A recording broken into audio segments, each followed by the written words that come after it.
is time to introduce our next speaker. Now, I think you might have heard that there's a fashion show happening tomorrow. What? Oh, sorry. Yeah, there's a fashion show happening tomorrow. You should all be there. It's going to be spectacular. And so I'm particularly happy to have the opportunity to introduce our next speaker, who is in the world of fashion and does amazing things with modular constructions that she will tell us about. Brigitte Koch, I will hand over you.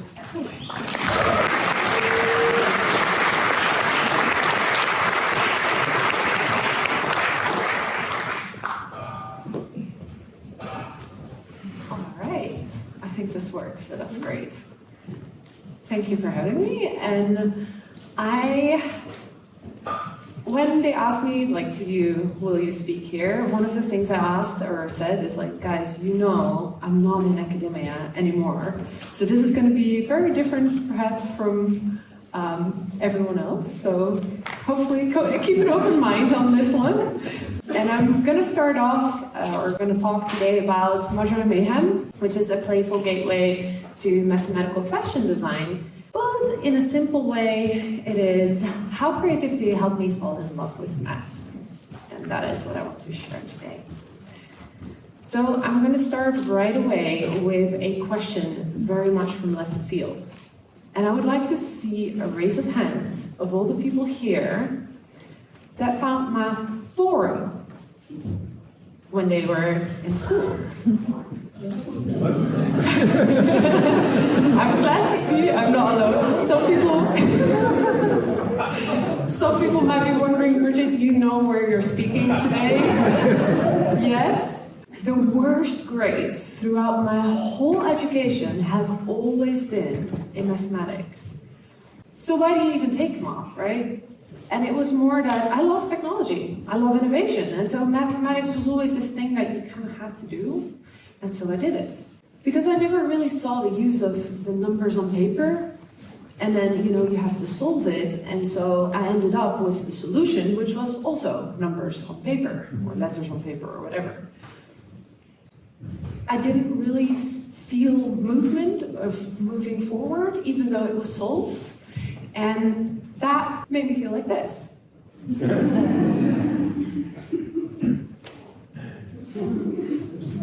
So if you were to tell my younger self that I'd be standing here today and actually be really excited to be talking about mathematics, I would absolutely be laughing you out of the room. Because the dream was to go into fashion. And I did my bachelor's here at the TUE, and the only time I was here was actually during my graduation ceremony, so it's quite nice to be back. And some of my teachers are actually in the room, which is really nice, and I think they don't know the story that I'm about to share, so we'll see. After the first year of industrial design, I wanted to quit. I thought it wasn't for me, and I wanted to reapply for a fashion college. But I have a rule, and the rule is, whatever you do, it's okay to quit, but you have to at least stick with it for 1 year. And so on the 4th quarter of that year, I took a course. And it was about programming and mathematics to create beauty. And that blew my mind. That was everything I learned so far out the window. And honestly, I cannot tell you how much that changed. It's maybe a bit dramatic to say the course of my life, but it really changed everything I was working towards. I wasn't aware that you could use formulas to create patterns or replicate patterns in nature, or to just create really pretty things. And these things would be nearly impossible to create by hand. And so all of a sudden I saw a future that was completely new and innovative. And so I canceled the application for fashion because I wanted to know more about this.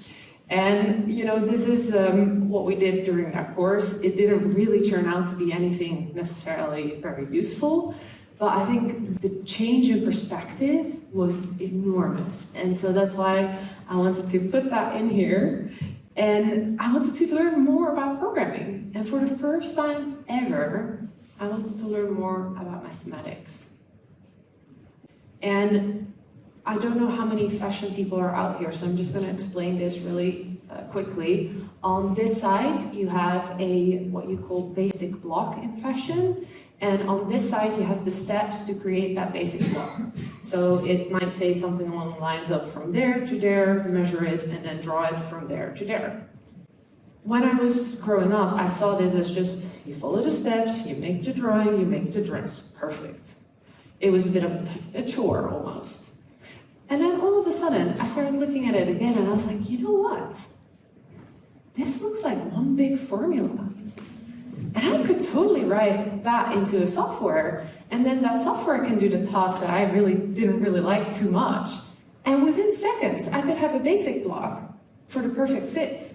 Because the great thing about basic blocks, and there really isn't that many in fashion. You've got one for sleeves, you've got one for dresses and tops, that's that one.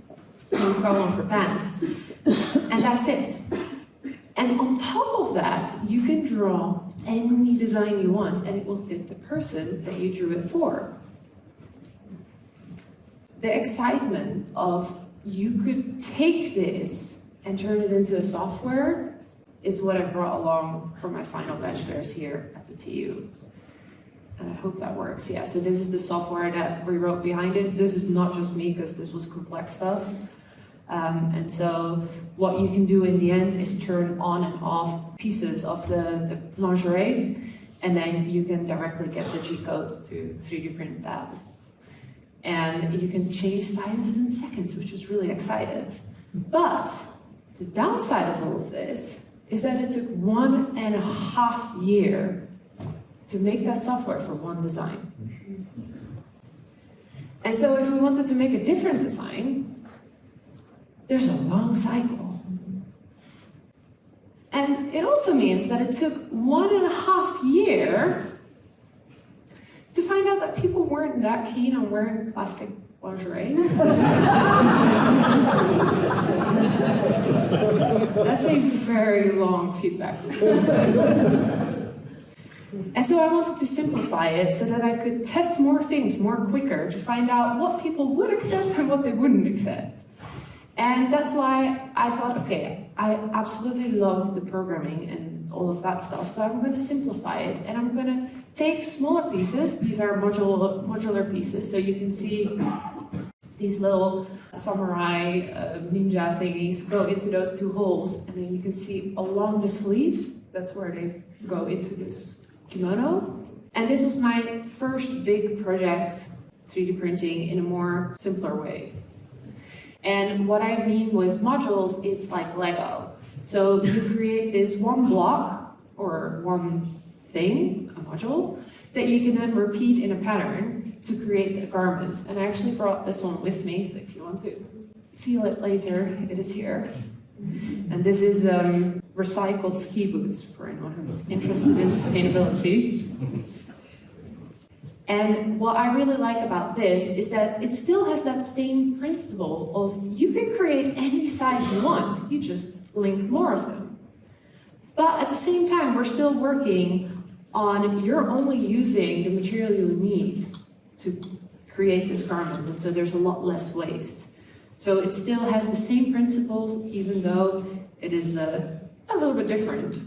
This is another design, so both the head and the leather jacket, I didn't bring these with me, are fully 3D printed, so also the black panels. And then you can see these little tabs, they connect everything together.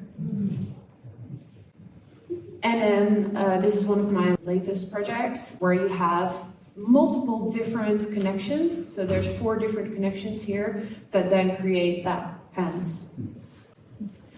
And after a while, people started asking me, because I post a lot on social media, so people started asking me, well, how do you create all of these connections? Like, how do you come up with that?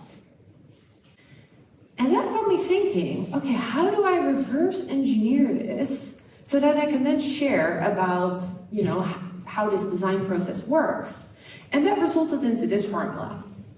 you've got a module type, plus a pattern type, plus a pattern size, plus a module shape, plus a module size, plus a hook shape, plus a hole shape, plus a weave type, and that brings you to the textile.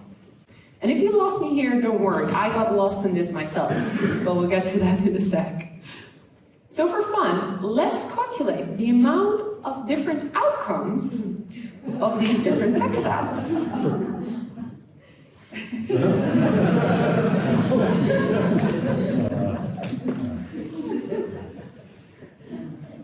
The answer here seems obvious, but there's actually a different solution to this formula. And I want to leave that with you and challenge all of you to think what a different outcome could be. So somewhere deep down, I already realized that this was going to be a lot and pretty much an impossible task to explore them all. But the engineer in me saw this picture on Pinterest and was like, oh, we got to do that for every single option that is out there. That's going to be grand. And the best possible way forward then, obviously, is to put in an Excel sheet. Oh, it even got bigger. And thank God, someone else created this spreadsheet nightmare so that I didn't have to. So we can now visualize what that may have looked like. Because the funny thing happened, as soon as I set that plan into motion, I froze. I didn't create anything anymore. Because to my creative brain, the solution to this formula is that. And just out of curiosity, for how many people does this sound familiar? A lot of others. So okay, now what? What's then the solution? And I think art and science, they're kind of alike in that sense, that the best combinations come from happy accidents. So how do we reintroduce chaos? And I was thinking about this for a while, and I thought, you know what? What if I turn this formula into a game? Have you ever created your own game, only to then find out that it is too difficult for you? So that's kind of what happened. I put in different variables for that formula, as you do, and I thought, okay, let me give this a try.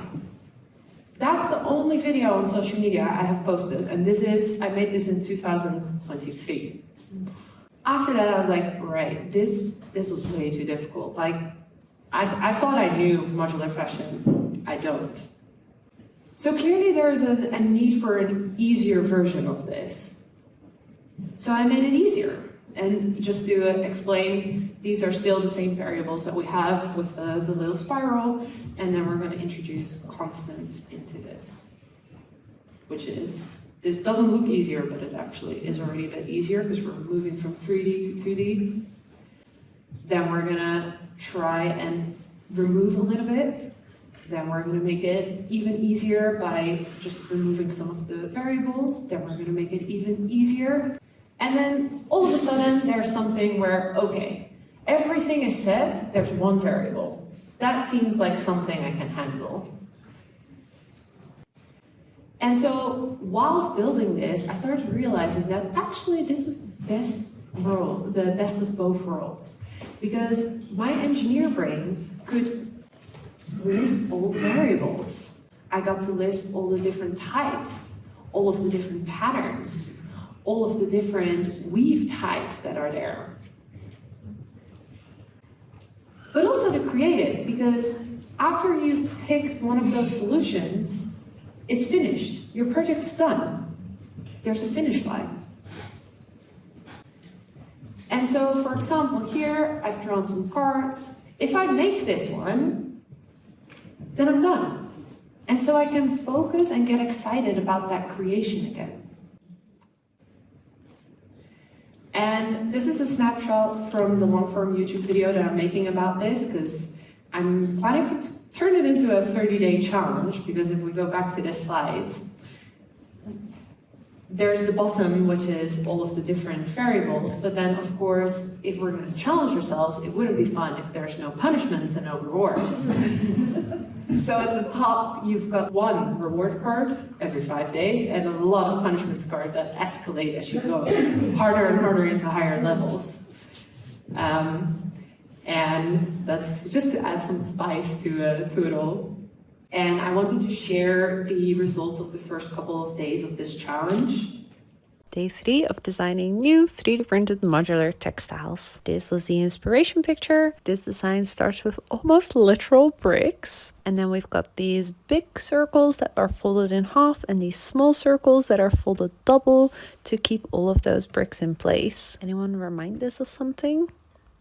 A new fabric design, of course. What do you guys think? So as you can see, the repeating pattern, the tile, is these 3 elements.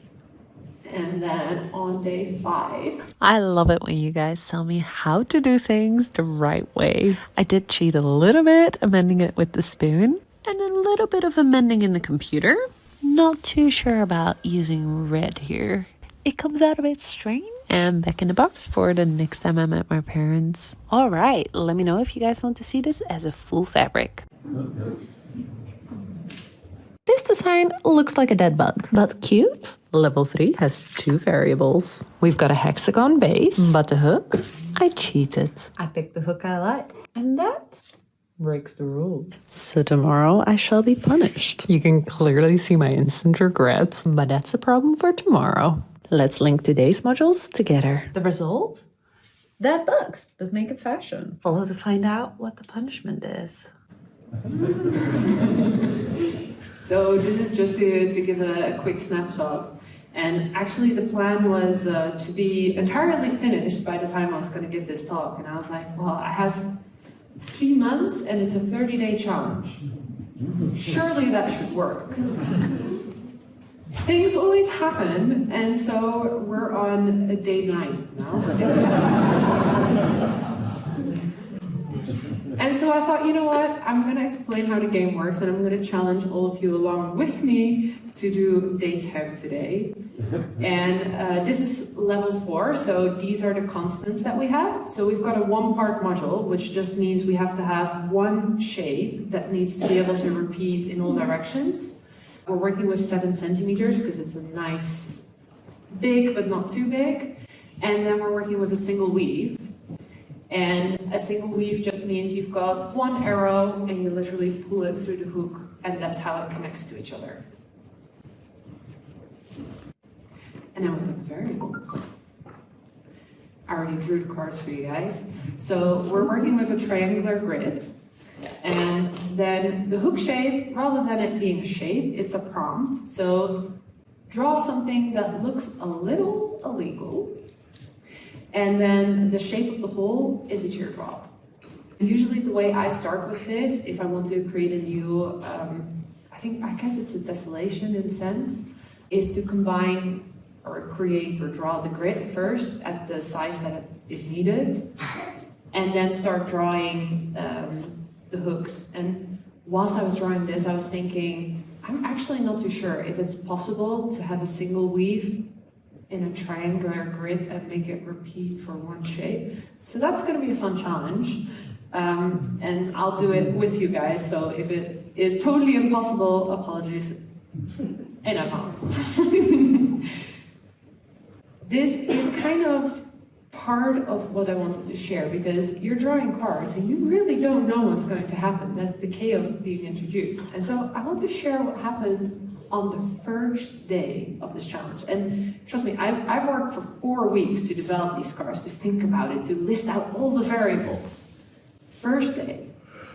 Day 1, I'm 3D printing this fabric with set picture, some paper, and free software. But how is this even holding together? The challenge? Reverse engineer a modular fabric. Type? I would say 2-part model. Pattern? Triangular. Size? 6 and 3? Hook? Can you guess? Trapezoids. Yes. Loop? They're using a slit. Weave? there is no card for this. So my system is broken on day one. Great. We have it all under control. Printing on the Snapmaker J1S to add some color.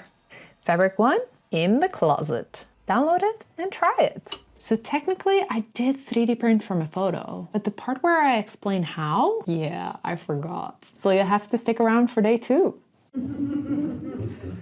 And so this is the final result of what that looks like. But the fact that you thought it all through, and then literally on the first day it all falls apart, I think that was definitely the reason why I made it into a game, because it really tests your hypothesis in a very interesting way. And so it turned out that also needed a different card.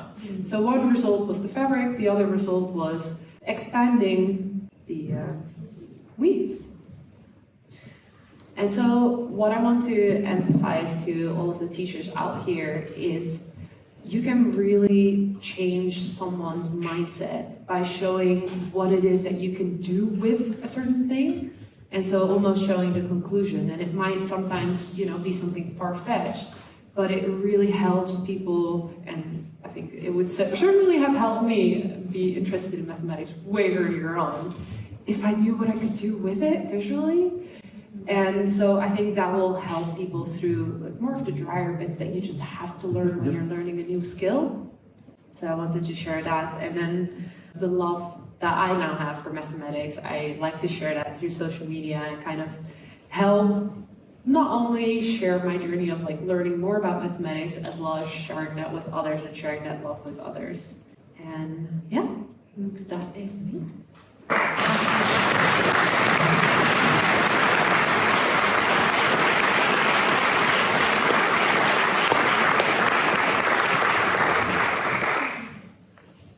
So, do we have questions for the speaker? Is the fabric that you're creating always the same type of fabric? No, it's very different every time, and it depends a lot. So I brought some other pieces. I just lift these up. Because you're playing with the structure by changing the type of pattern that you're using. So for example, here I'm using triangles, and they're actually very it's a single weave, so you would be able to still pull it apart, but then these pearls kind of connect it. So it results into something that's actually not very stretchy. Whereas if you work with more of the open stuff, like this one, even though I'm still working with the exact same settings for the printer, it is a completely different fabric. And so, yeah, unfortunately. Not entirely. So this one's recycled plastic, which is, the best thing out there. But then there's good news on the horizon, which if I go back to this one. So this one is actually a compostable material. So it, technically speaking, still is plastic because it's man-made, but it is a material that enzymes can break down, and it goes back into biomass and CO2 and water. So that is a huge improvement in the technology that is available. And actually I brought a sample of it, so if you want to have a feel, I have it with me. And this material, it feels like natural latex, and it's I'm so excited that this is on the horizon, because one of the things, unfortunately, that we very often see is that sustainable companies go bankrupt very, very often, whereas the traditional plastics, unfortunately, don't, for lots of reasons. But yeah, I'm excited about this change, and I hope to see more companies that will be able to continue that.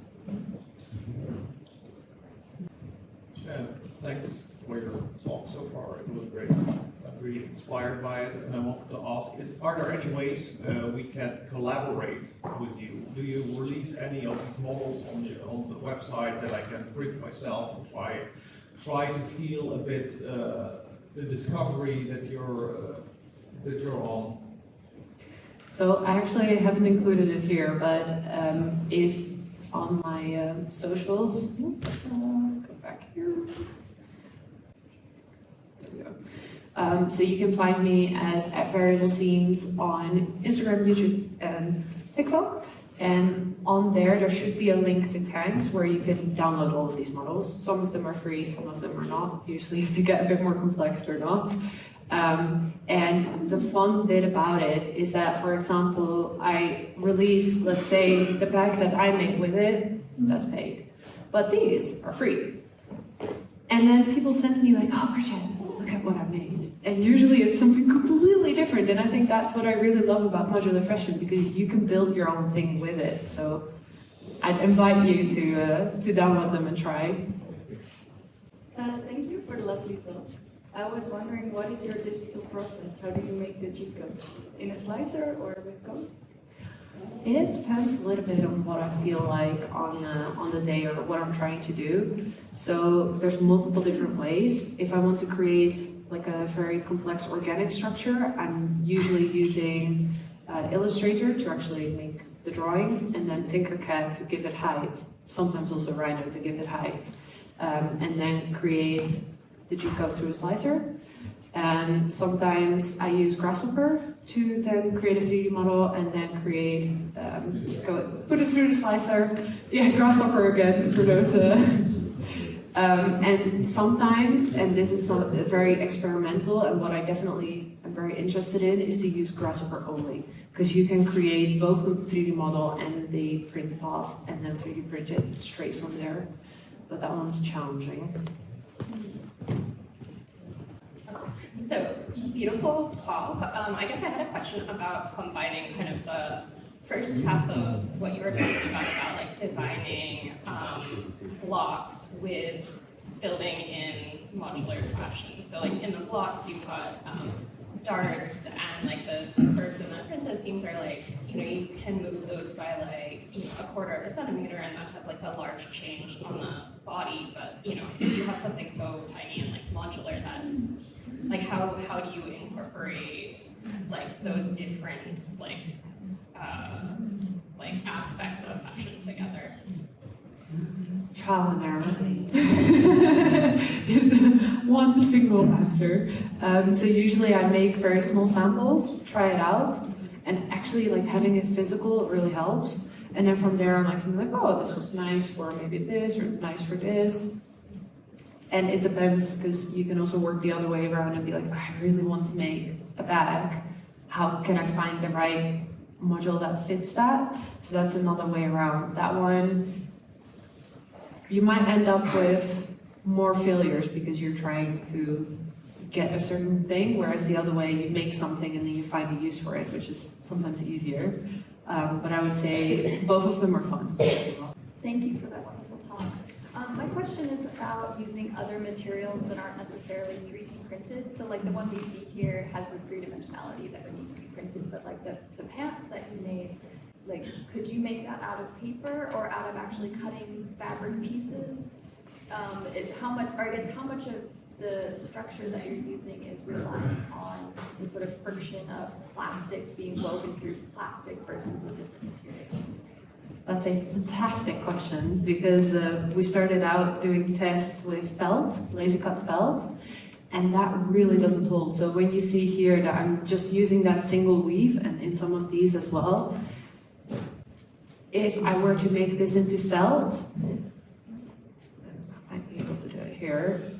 This takes not that much effort, but a little bit of effort. If I were to make it into felt, you would not be able to walk in it.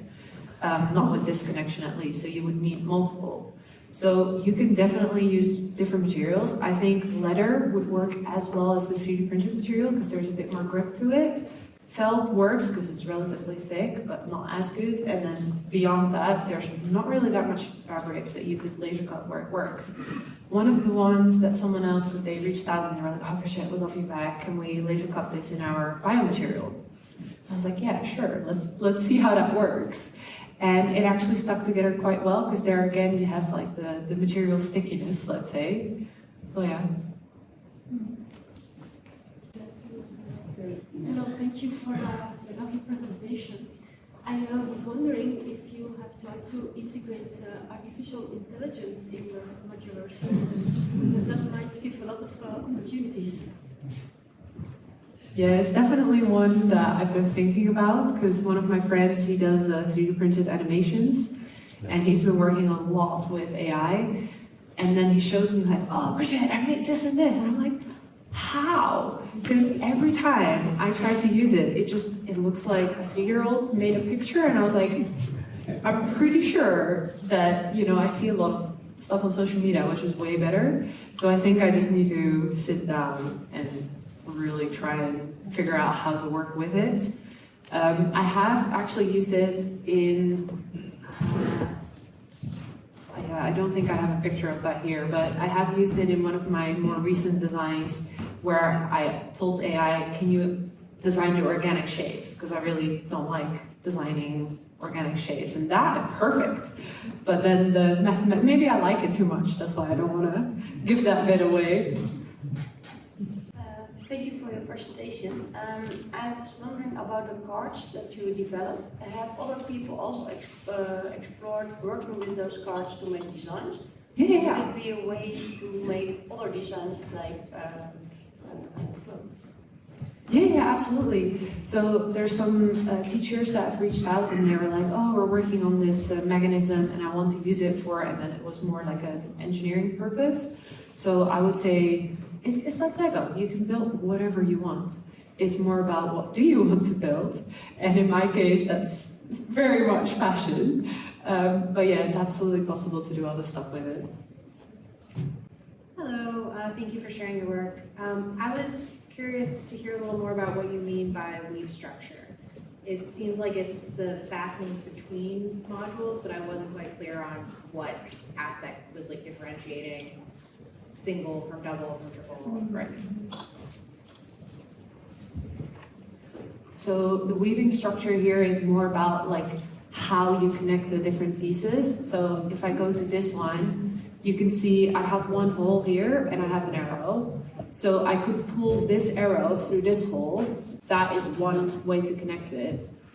But you can do either this one pull through from beneath or that one pull through. So this one's a bit more open. Whereas this one, you can only go one direction with that.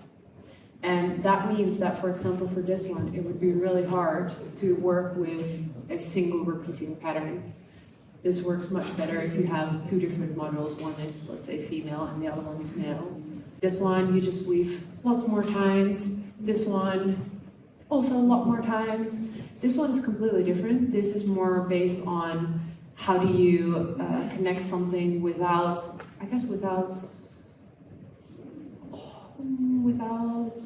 arrows. So you're just using the folding it through this hole in order to then just chain it. But that also means that the last one is always open, so it can unravel again. It's like knitting is a good example of that. Hybrid weave means this one has one hole, this one has two holes, so you're actually making sure that both of them are on the same side. So this one is a good example of that. That's actually what I've used here. So that all of the ribbons are at the top, because if you use this one, you'll always end up with this one below. I think that's yeah, there's so much to it that I'm like, And then you can also layer it, so that's with adding more pieces onto a single hole. And then the last one is by creating a bigger shape than what you're trying to fit it into, so then you actually start creating 3D shapes, which is the most complex to design, but also a lot of fun. Any other questions? Thank you. Yeah, I guess just also on this slide, I'm looking at the radial shape. Can you talk more about like that? I guess pattern. All the other ones, the tiles are the same size, but that one is it like the rings? I guess are different. What? One more time. I didn't catch the last bit. For the radial pattern, like, are you using rings of bigger sizes as opposed to like tiles that are the same size? Right, so for the radial one, I have never designed anything with this. I just put it in there as like, this is an option. And I've seen people use it, but I think what they do is they add, like a spider web, they add lines to it, and so you have squares that are irregular and then kind of, or rectangles, whatever, they go outwards. And so you can start designing with it. I have a sample or like an example from someone that used it, if you're curious. But it wouldn't be entirely like this, because if there's no division at this point, like at the outer edges, you wouldn't be able to fit it into the 3D printer anymore. So there needs to be some sort of split. Okay, I think we have time for one more question. Thank you. I'm curious if you've tried making anything, it seems like these things also are not waterproof, so I was wondering if you have made any hats or capes there where sort of the slits would be covered so it can be worn as a rain cape. It's definitely been on my mind to design a rain jacket, and I think one of the ways to kind of cheat your way out of it is to just glue them shut after you've made the thing. And some people, like one of the comments I get very often on social media is like, Bridget, you know that glue exists, right? This is very difficult. I'm like, yeah, I know, but this is what I like. Like, it would be so simple if you just have two seams and you just solder them together. I know, that's an option. But yeah, so for a rain jacket, probably a little bit of 3D printing pen. I don't know if you've seen those, where you can just put the filament in it and then you can draw whatever.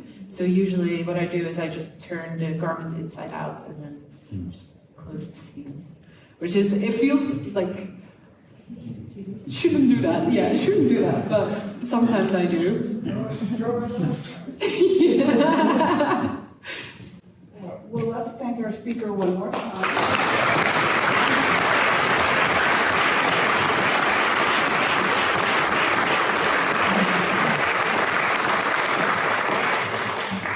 And that wraps up our session for this morning.